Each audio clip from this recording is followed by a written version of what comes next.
इस खास विश्लेषण में आपका स्वागत है। आज हम इतिहास के सबसे महान महाकाव्य की उस कहानी पर बात करने वाले हैं जिसे अक्सर भुला दिया जाता है, महाभारत के बाद की खामोशी। सच कहूं तो ये कहानी बहुत ही गहरी और कहीं ना कहीं दर्दनाक भी है। युद्ध तो खत्म हो चुका था, लेकिन उस विनाश के बाद जो सन्नाटा पसरा था ना, वो तलवारों की झंकार से भी ज्यादा भारी था। ये सिर्फ एक युद्ध का अंत नहीं था, ये एक पूरे युग का अंत था जिसने दुनिया के सबसे शक्तिशाली योद्धाओं को अंदर से पूरी तरह खाली कर दिया था। तो चलिए सीधे इस सवाल पर आते हैं जो सबसे ज्यादा हैरान करता है। आप सोचिए, जिन पांडवों ने इतिहास का सबसे बड़ा युद्ध जीता, जिनके कदमों में पूरी दुनिया का साम्राज्य था, उन्होंने जश्न मनाने के बजाय सब कुछ छोड़कर हिमालय की जमा देने वाली बर्फ में अपनी जान देने का फैसला क्यों किया? आखिर उस महान जीत में ऐसा क्या खोखलापन था जिसने उन्हें इस महाप्रस्थान के लिए मजबूर कर दिया? इसे समझने के लिए जरा इन आंकड़ों पर गौर कीजिए। सिर्फ 18 दिन का युद्ध और 40 लाख योद्धाओं की मौत, ये कोई आम जीत तो बिल्कुल नहीं थी। कुरुक्षेत्र का वो मैदान टूटे हुए रथों, बिखरे हथियारों और अपनों की लाशों से पटा पड़ा था। आसमान में सिर्फ गिद्धों के चक्कर लगाने की खामोशी थी। इतने बड़े पैमाने पर हुए इस भयंकर विनाश ने उस जीत की सारी चमक को हमेशा के लिए छीन लिया था। उनके सामने कैसी दुविधा थी, ये देखिए। एक तरफ था हस्तिनापुर का वो चमकता हुआ स्वर्ण सिंहासन, जिसे पाने के लिए ये सब किया गया, और दूसरी तरफ थी उसकी भयानक सच्चाई जो अपनों के खून से सनी थी। युधिष्ठिर ने राजा का ताज तो पहन लिया था, लेकिन असल में वो ताज उनके सिर पर एक कुचल देने वाले बोझ की तरह था। दरबार में जब भी दिए जलते थे, कौरवों की वो खाली कुर्सियां उन्हें हर पल याद दिलाती थीं कि इस जीत की क्या कीमत चुकाई गई है। राजकाज में अब उनका कोई मन नहीं रह गया था। और फिर वो आखिरी प्रहार हुआ जिसने सब कुछ बदल दिया। समुद्र के किनारे बसी सोने जैसी चमकती द्वारका नगरी को समुद्र ने पूरी तरह निगल लिया। और सबसे बड़ा झटका, इस शहर के साथ ही उनके सबसे बड़े मार्गदर्शक कृष्ण भी नहीं रहे। जब ये खबर हस्तिनापुर पहुंची तो समझ लीजिए यही वो आखिरी वजह बनी जिसने पांडवों को सब कुछ त्यागने पर मजबूर कर दिया। कृष्ण के बिना उनका वो साम्राज्य, उनकी वो जीत, सब कुछ एकदम अर्थहीन हो गया था। खंड 1, महाप्रस्थान की कठिन यात्रा, सांसारिक मोह को पीछे छोड़ना। अपने सारे रेशमी कपड़े, हीरो के हार और सोने के कंगन उन्होंने उतारकर रख दिए।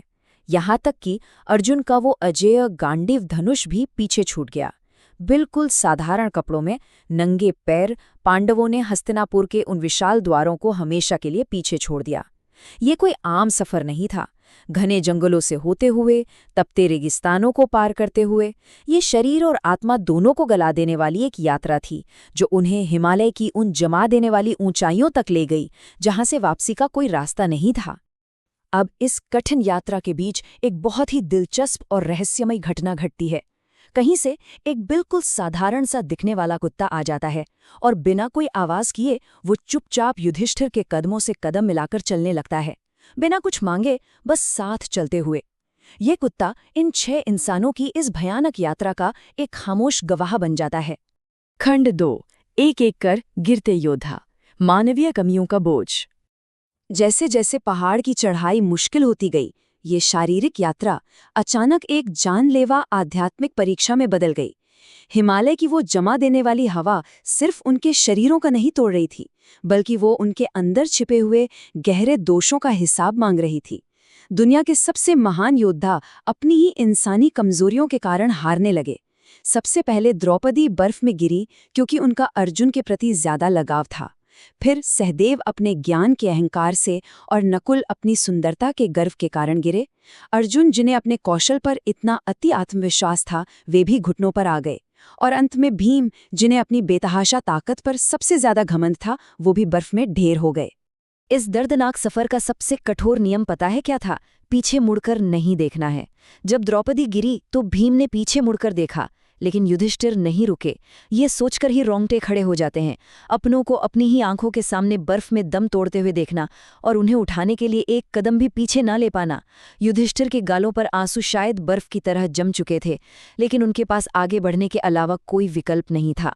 भाइयों और पत्नी के पीछे छूट जाने के बाद माउंट सुमेरु की सबसे ऊंची और वीरान चोटी पर एक अजीब सा डरावना सन्नाटा था। पीछे सिर्फ धुंध थी और गिरे हुए अपनों की यादें। अब पूरी दुनिया के उस शिखर पर सिर्फ 2 ही बचे थे, एकदम अकेले राजा युधिष्ठिर और वो खामोश वफादार कुत्ता जिसने उनका साथ एक पल के लिए भी नहीं छोड़ा था। खंड 3 युधिष्ठिर और वफादार कुत्ता। वफादारी की अंतिम परीक्षा। तभी अचानक आसमान के घने अंधेरे बादलों को चीरती हुई एक दिव्य रोशनी नीचे आती है। देवराज इंद्र खुद स्वर्ग से अपना चमकता हुआ स्वर्ण रथ लेकर युधिष्ठिर को लेने आए थे। रथ की तेज रोशनी से बर्फ तक पिघल रही थी। जरा इस दृश्य की कल्पना कीजिए, एक तरफ वो शानदार रथ और दूसरी तरफ फटे कपड़ों में ठंड से कांपते, थके और टूटे हुए युधिष्ठिर। इंद्र ने उन्हें सीधे इसी शरीर के साथ स्वर्ग चलने का प्रस्ताव दिया, एक ऐसा सम्मान जो आज तक किसी भी इंसान को नहीं मिला था। लेकिन यहाँ युधिष्ठिर का जो जवाब था वो सच में हैरान कर देने वाला है। इंद्र ने कहा कि स्वर्ग में इस कुत्ते के लिए कोई जगह नहीं है। इस पर युधिष्ठिर ने बिना पलक झपकाए कह दिया, जब सब गिर गए तो ये मेरे साथ रहा, मैं इसे छोड़कर स्वर्ग नहीं जा सकता। उन्होंने उस परम स्वर्ग को सिर्फ इसलिए ठुकरा दिया क्योंकि वे अपने इस बेजुबान और वफादार साथी को पीछे छोड़ने को तैयार नहीं थे। और जैसे ही युधिष्ठिर ने ये कहा, वो साधारण सा कुत्ता अचानक एक तेज रोशनी में बदलने लगा। दरअसल वो कोई जानवर था ही नहीं, वो साक्षात धर्मदेव थे, धर्म और न्याय के देवता, जो खुद कुत्ता बनकर युधिष्ठिर की वफादारी की परीक्षा ले रहे थे। और युधिष्ठिर अपनी इस अंतिम और सबसे कठिन परीक्षा में पूरी तरह सफल रहे थे। खंड 4 स्वर्ग और नर्क का भ्रम।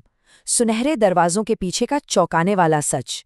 परीक्षा पास करने के बाद आखिरकार स्वर्ग के वो विशाल सोने के दरवाजे खुलते हैं और युधिष्ठिर अंदर कदम रखते हैं। चारों तरफ फूलों की बारिश, सब कुछ एकदम दिव्य और खूबसूरत। उन्हें पूरी उम्मीद थी कि इतने दुखों के बाद अब उन्हें उनके भाई और द्रौपदी यहीं मिलेंगे। लेकिन क्या स्वर्ग के उन चमचमाते दरवाजों के पीछे वाकई वैसी ही शांति थी जैसी उन्होंने सोची थी? इसका जवाब आगे आने वाले दृश्य में छिपा था। वो नज़ारा किसी भी इंसान को अंदर तक हिला देने वाला था। सामने कौन था? दुर्योधन, जिसने युद्ध करवाया, जिसने द्रौपदी का अपमान किया। वो स्वर्ग के स्वर्ण सिंहासन पर बैठकर विलासिता का आनंद ले रहा था। और जब युधिष्ठिर ने घबराकर अपने भाइयों के बारे में पूछा तो उन्हें एक अंधेरी, ठंडी और भयानक चीखों से भरी जगह ले जाया गया। वो नर्क था, जहां उनके अपने भाई और द्रौपदी भयानक पीड़ा में खून से सने हुए तड़प रहे थे। इस पल युधिष्ठिर का जो गुस्सा था वो चरम पर था। स्वर्ग की ऐसी उल्टी व्यवस्था देखकर उनका दिल टूट गया।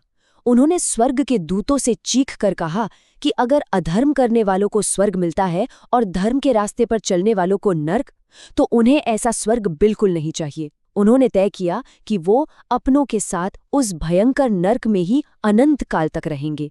ये एक इंसान का स्वर्ग के ऊपर अपने परिवार के प्रति सच्चे प्रेम का चुनाव था।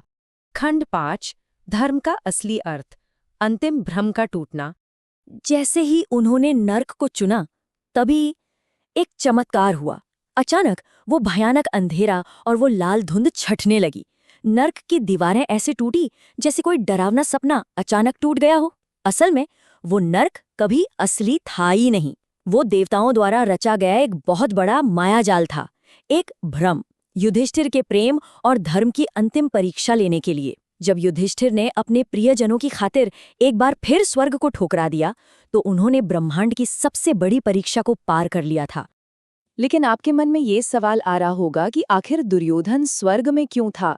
तो इसका जवाब कर्म के ब्रह्मांडीय नियम में है। शास्त्रों के अनुसार जिनके पाप बहुत ज्यादा होते हैं, उन्हें उनके किए गए थोड़े बहुत अच्छे कर्मों के लिए पहले कुछ पल का स्वर्ग दिखाया जाता है और फिर अनंत काल का नर्क। ठीक इसके उलट पुण्यवानों को उनके छोटे मोटे पापों के लिए पहले थोड़ी कठिनाई या नर्क का दृश्य देखना पड़ता है, ताकि उनके सारे पाप धुल जाएं और उसके बाद उन्हें हमेशा के लिए स्वर्ग की अनंत शांति मिल सके। तो इस पूरी महाकाव्य यात्रा से हम आखिर क्या समझ सकते हैं? महाप्रस्थान की ये कहानी सिर्फ उन 5 भाइयों की नहीं है, यह हम सबकी कहानी है, पूरी इंसानियत की कहानी है। द्रौपदी का पक्षपात, नकुल के रूप का गर्व, सहदेव का अहंकार, अर्जुन का अति आत्मविश्वास और भीम का घमंड।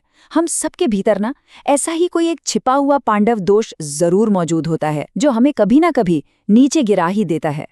इस विश्लेषण के अंत में हम सबको इस गहरे विचार के साथ छोड़ना चाहूंगा। सोचिए, जब जीवन के अंत में पूर्ण सुख यानी स्वर्ग और अपनों के प्रति सच्ची वफादारी में से किसी एक को चुनना पड़े, तो आपका फैसला क्या होगा? युधिष्ठिर ने हमें यही सिखाया कि ताकत, रूप या ज्ञान सब एक दिन बर्फ में पिघल जाते हैं, लेकिन जो अंत तक हमारे साथ रहता है वो है केवल हमारा धर्म और हमारी सच्ची वफादारी। इस अनकही कहानी के विश्लेषण में हमारे साथ जुड़ने के लिए आपका बहुत बहुत धन्यवाद।